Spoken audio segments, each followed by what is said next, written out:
today's topic is actually irrational giving or irrational generosity. And the word irrational is intentional there.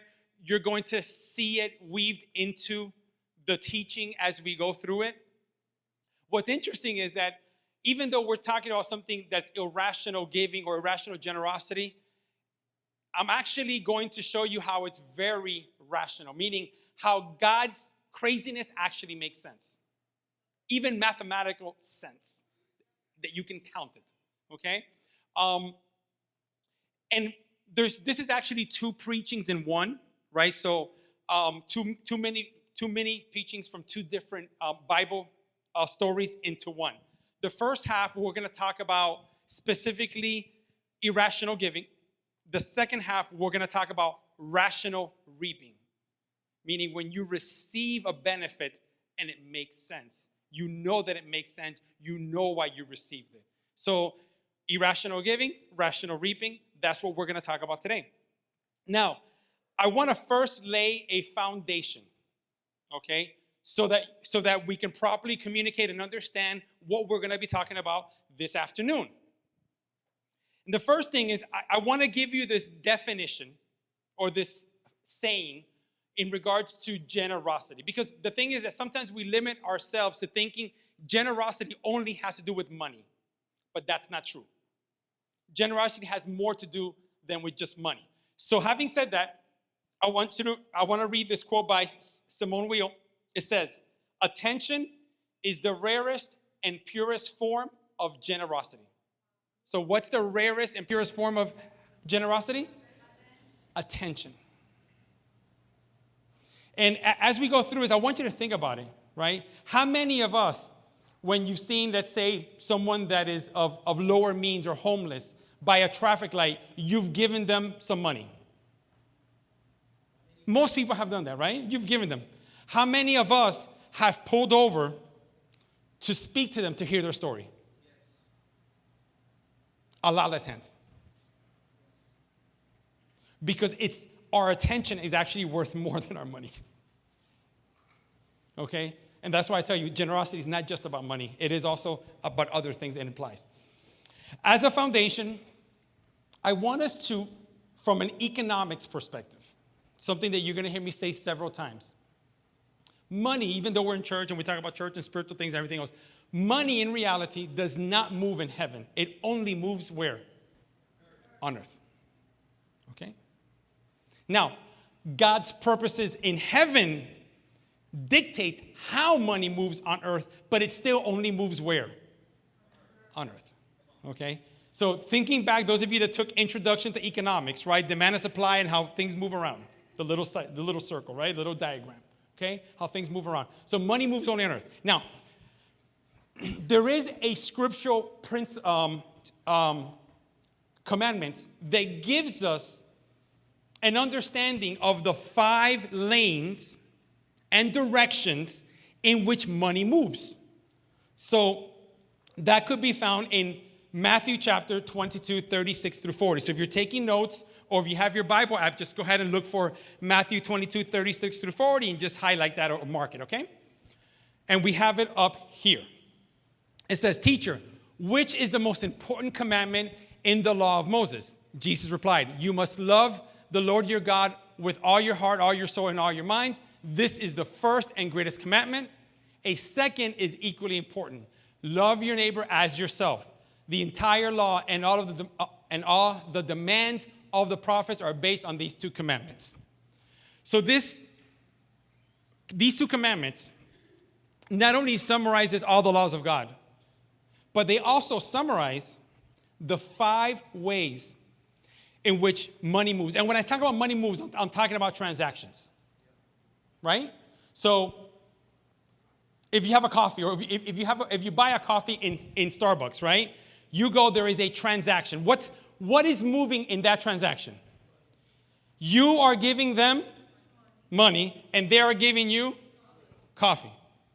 That's easy to understand. So when I take transactions, I'm just talking about an exchange.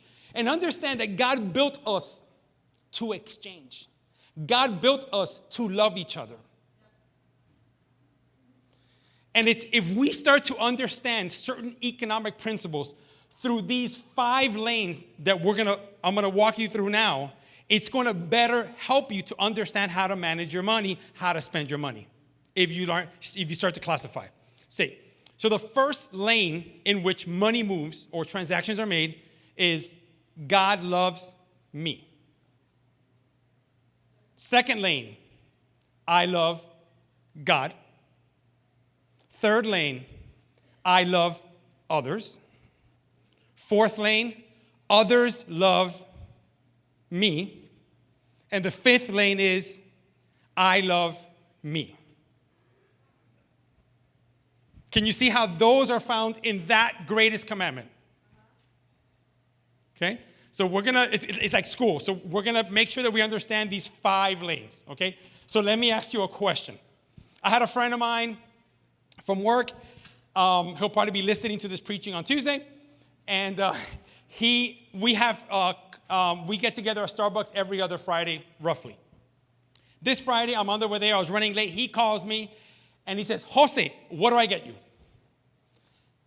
And I'm like, give me a Pikes Grande. So at that moment, a transaction happened. What lane and what direction did that transaction occur in? Others loving me. That's the lane that moved in, okay? All right, let's suppose that my wife has a bad day at work. She's really frustrated, which is almost every day. So she's really frustrated, having a bad day. And how many people do you treat yourself to buying something online when you have a bad day? Yes. All you sinners, raise your hand. Yes. All right, so let's suppose that she gets online. She goes to Shoedazzle. Ooh, that's the dangerous. I know, because they're cheap, so you buy a ton. You go to Shoedazzle, she buys a pair of shoes. What lane is that transaction moving in? I love me. Love of me. Okay? A few minutes ago, we were in our worship time in regards to tithe and offering. What lane is that transaction moving in? My love for God. My love for God. And mind you, that's really the only transaction that is I express my love to God from a transactional perspective. So keep that in mind. So does that make sense? These different examples that I'm giving you on how money moves on earth. And understand this. You know how the Bible, there's a specific verse that says, do not love money. Have you guys read that verse before? The thing about why people could think they love money is, as we're learning here, you're going to learn here, money is a way, just like with attention or other things, it's a way to communicate or express affection, compassion between each other. So what happens, people, the more money you have, you feel as if you have a greater capacity to move within these lanes that I'm talking about. So we don't really care about the money. Like, we don't care about this. This is not what we fall in love with. It's the capacity to express love and engage with people that we feel this provides. Now, understand that capacity to love via transaction was built into us by God. And he did that through a transaction that we all witnessed on the cross. Again, the cross, another expression of what? Of love from? So the cross is a transaction as well. No money was involved, but it's still a transaction. It was still a lane. Still love was being manifested, shown, and moving. So having understand that and laying that as a foundation, let's go ahead and we're going to read 2 stories this afternoon. And there's some principles that I just want to pull from them that is going to help us understand this irrational generosity that we're talking about. So the first one, if you're following along and highlighting, it's in Luke chapter 10. Luke chapter 10, verse 30 through 37. And it says, and Jesus replied with a story. A Jewish man was traveling from Jerusalem down to Jericho, and he was attacked by bandits. They stripped him of his clothes, beat him up, left him half dead beside the road. By chance, a priest came along, but when he saw the man lying there, he crossed to the other side of the road and passed him by. A temple assistant walked over and looked at him lying there, but he also passed by on the other side. Then a despised Samaritan came along. When he saw the man, he felt compassion for him. Going over to him, the Samaritan soothed his wounds with olive oil and wine and bandaged him. Then he put the man on his own donkey and took him to an inn where he took care of him. The next day, he handed the innkeeper 2 silver coins, telling him, take care of this man. If his bill runs higher than this, I'll pay you next time I'm here. Now, which of these 3 would you say was a neighbor to the man who was attacked by the bandits? Jesus asked. The man replied, the one who showed him mercy. Then Jesus said, yes, now go and do the same. Now, we're only going to focus on the Samaritan man because of time. We're not going to focus on the other 2 douchebags, as people used to call them, that didn't do anything, to help out. So we're only going to focus on the Samaritan. I want you to notice how Jesus himself, in the conversation, never referenced money. He referenced the man's actions, which involved multiple transactions, as being an expression of compassion and mercy, of love. That's what it was. Now, the Samaritan is an interesting character here. There's a couple of things I just want to point out that the story tells us. The Samaritan was probably on a long journey and on a journey that he probably takes frequently, often. There's a couple of things that the story tells us that we could make that assumption. First of all, it says that he had olive oil and wine. Okay, now I don't know about you guys, but when I'm just going to the corner Publix, I don't take Doritos and Coke and water and coffee with me. But if I'm going to Orlando or I'm going to North Carolina, right, I take food for the trip. So usually this represents, okay, he's probably traveling for some distance where he's taking olive oil and wine with him.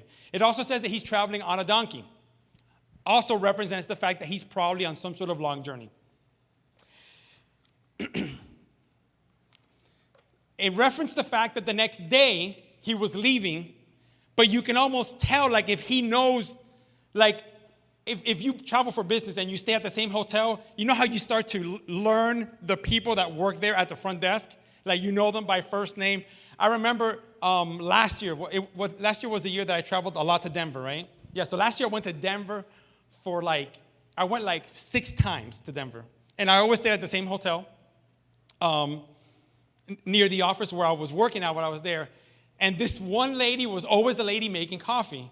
And it was almost funny how after a few trips, like, she just knew my name and she knew my order. But this is a person that's in Denver and I live in Miami. But because I frequent it so often, you get to know that. So it seems as if something similar is happening here.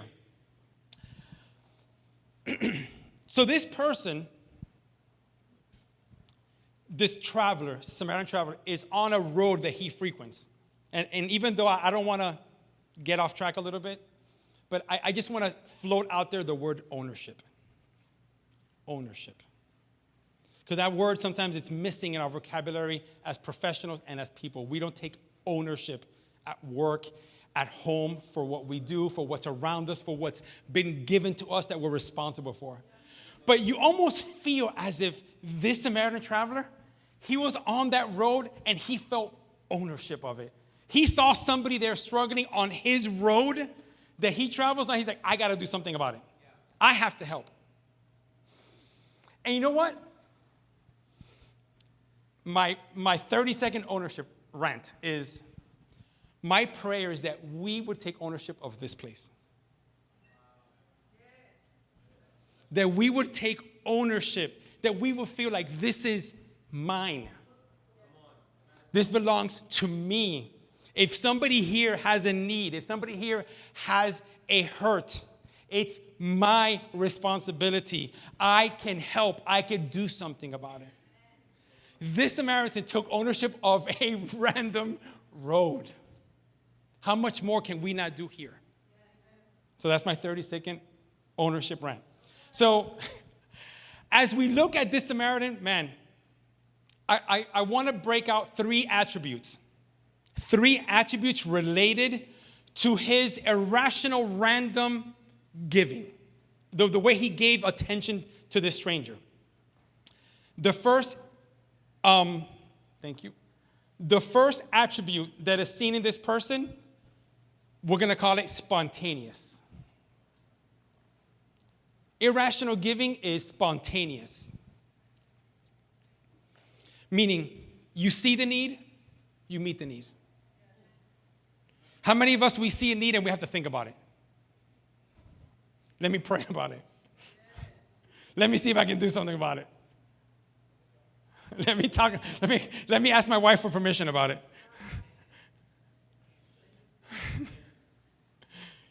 Instead of just understanding, you know what?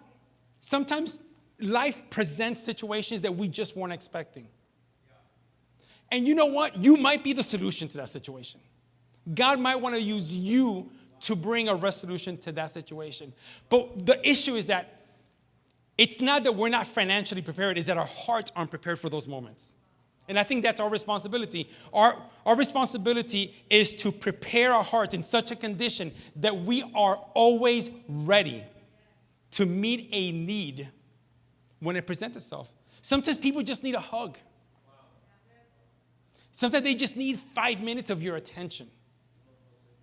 But we're not ready, we're not prepared per se to be spontaneous in our availability. Sometimes things are going to come up that are not on your agenda, and we need to allow them to come up. And we need to move our agenda because people are more important. The second characteristic or attribute that we see of the Samaritan that is that is so giving here is strategic. Strategic is another aspect of generosity. If you notice, he knew what resources he had available to him to help the man. He cleaned him up with wine and olive oil. So why would he use wine and olive oil? Any doctors or paramedics in the house? I'm sorry? Antiseptic. Okay? So he had resources. Priscilla, you're like sort of a doctor. You have to help me out here. All right. So he had resources. Now, question, where did he get the bandages from? He probably didn't have bandages, but he was probably willing, able to rip his own clothes for that person.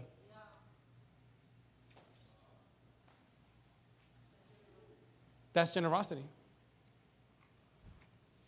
Rip his own clothes for that person. Isaiah 32:8 says, and this is about the prepared person, the strategic person that thinks things out. But generous people plan to do what is generous, and they stand firm in their generosity. I don't have to say anything. I'm just going to read it again. Generous people plan to do what is? Maybe you're not generous because you don't plan to be generous. Like you have no intent. You have no strategy to be generous. But the Bible says that a generous person plans to be generous. The third, so spontaneous, strategic, the third attribute of generosity, of irrational generosity or giving, is sacrificial. And I'm using the word sacrificial there because it's another S word. But I'm going to give you a different word as well, right? Spontaneous, strategic, sacrificial. But I'm going to give you another word, which here's a free 1-minute business class. In place of sacrificial, I want you to use the word risk tolerance. Look at Juan. Risk tolerance.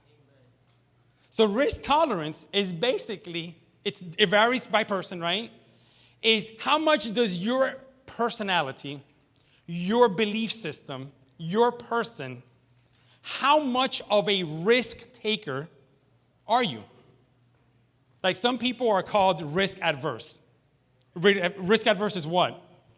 People that avoid, okay, any type of risk.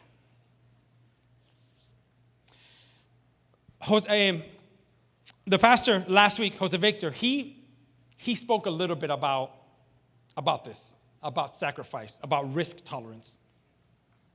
Remember that he spoke about the 2 fish and the 5 bread parable, right? Okay, about that miracle feeding. And he spoke about the concept of that, in Spanish, es la mentalidad de escasez, right? So it's that scarcity mindset. He spoke about scarcity mindset. And we do that to ourselves. We are the disciples that we see the 10 or 15,000 people and we count the 2 fish and the 5 bread. And in our minds, the game is over. It's done. Okay? Yes, I have a dream, but I can accomplish it. Yes, I have goals in life, but it's too hard. Yes, I want to go back to school and earn this, but it's too difficult.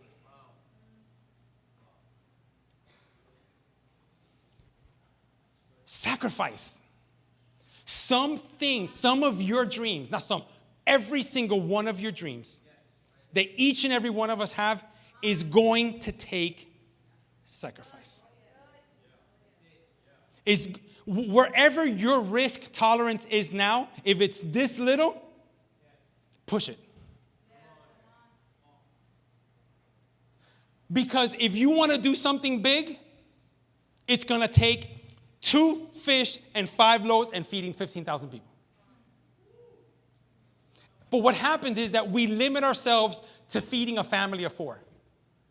And we're going to do that for the rest of our lives because we're not willing to sacrifice. And we're going to do that for the rest of our lives because each and every day that we wake up, all we do is count 2 fish and 5 loaves. And our entire decision in moving forward is based on the 2 fish and the 5 loaves. Is that scarcity mindset? But it takes sacrifice. One of the things that my friend Felix and I, we're like accountability partners every other Friday. But one of the things that we talk about that we sometimes both struggle with is betting on ourselves. Because in his case, and I'll share part of his story in public and on YouTube. He's going to kill me. but there's opportunity. He'll appreciate being involved in my teaching. We're good friends. But the opportunities present themselves. And he's had I've had opportunities, and then you see the opportunity, or it's another job in a different company, but I feel comfortable where I'm at. But but the other company pays a little bit more, and it's a better title, and there's room for growth. But it's not Comcast. You know, Comcast is Fortune 50. They're very stable. Their stock is great. It's not about your employer. The hesitation is that you don't bet on yourself. You don't believe in yourself that you could do that other job. You don't believe in yourself that you could do better than what you're doing. And that's what limits us. It's to believe in us. So 3 attributes of an irrational, generous person. Spontaneous, strategic, and sacrificial, that we're also using risk tolerance. Raise your risk tolerance, people. Awesome. Now, we're going to wrap up this first parable by reading this. It says, at the end, Jesus said, who was the better neighbor? And the response was, he who showed mercy, compassion. And understand that what we're talking about here is transactions between people, between God. And this Samaritan did that. He showed compassion in what he did. He was sacrificial. He didn't know. He said, you know what? Take care of him. It doesn't matter what the bill is. Take care of him. And that's where you see that sacrificial love from the Samaritan. Now let's move to the second story. So that's the first story. Second story is in Matthew 17. So we spoke about that irrational giving, irrational generosity. Now let's talk about that common sense, that rational reaping. Why receiving makes sense. And how we receive, why it makes sense. Matthew 17, 24 through 27. Matthew 17, 24 through 27. And it says, when they came to Capernaum, those who collected the 2 drachma tax came to Peter and says, does your teacher not pay the 2 drachma tax? He said, yes. And when he came into the house, Jesus spoke to him first, saying, what do you think, Simon? From whom do the kings of the earth collect customs or poll tax? From their sons or from strangers? When Peter said, from strangers, Jesus said to him, then the sons are exempt.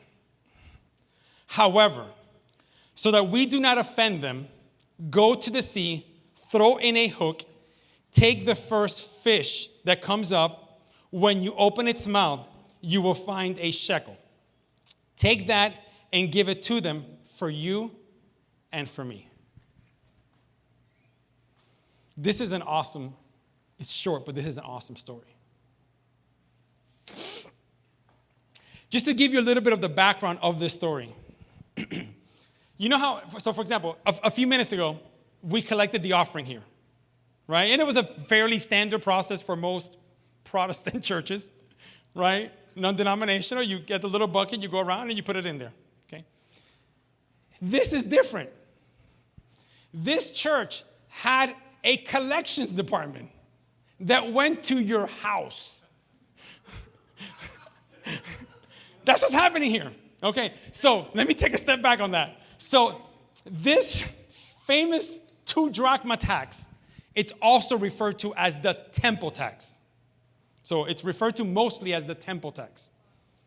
Now, what's interesting about the temple tax is that temple tax is not instituted in the Old Testament. It's not instituted by God's law, and it's not instituted by the Levite law. Meaning, it's not God's idea. This is called, funding when the budget is short. So the temple people came up with this tax to help the local church. But it wasn't part of your normal offerings and tithes and all that stuff. This is something extra. So these people show up to your house to collect your offering. That's pretty aggressive. Hey, those are better collectors than some people I've seen doing collections. So they show up there. Now,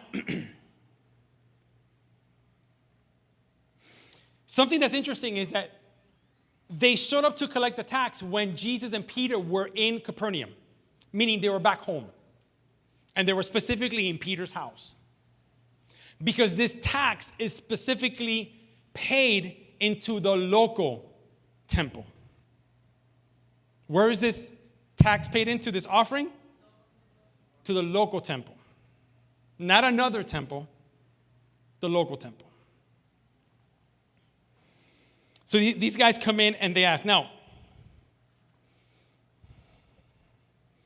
and notice they address Peter, not Jesus. And I put a little statement here that I want to read it for you exactly. It says, as a disciple, Peter was asked to address his master's financial responsibility. Peter acted as a financial fiduciary. I want you guys to repeat after me. As a disciple, I am asked to address my master's financial responsibility. You want to do it once again? One time was painful enough, right? You want to do it again? Yeah, just to practice it. Maybe you guys memorize it. So, as a disciple, I am asked to address my master's financial responsibility.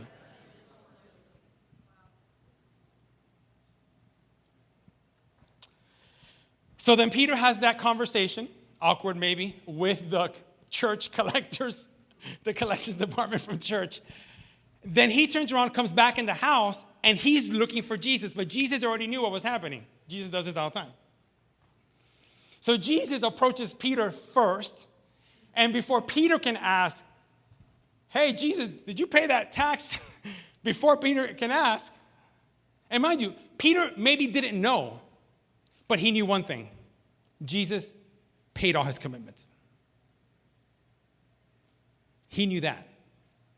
So they get back into the house, but Jesus approaches him first, and he asks a very specific question. He says, from whom do the kings of the earth collect duty and taxes? From their own children or from the people? Understand that in every conversation, in every situation, in every circumstance, Jesus will always find that moment in the conversation to remind you he is the Son of God.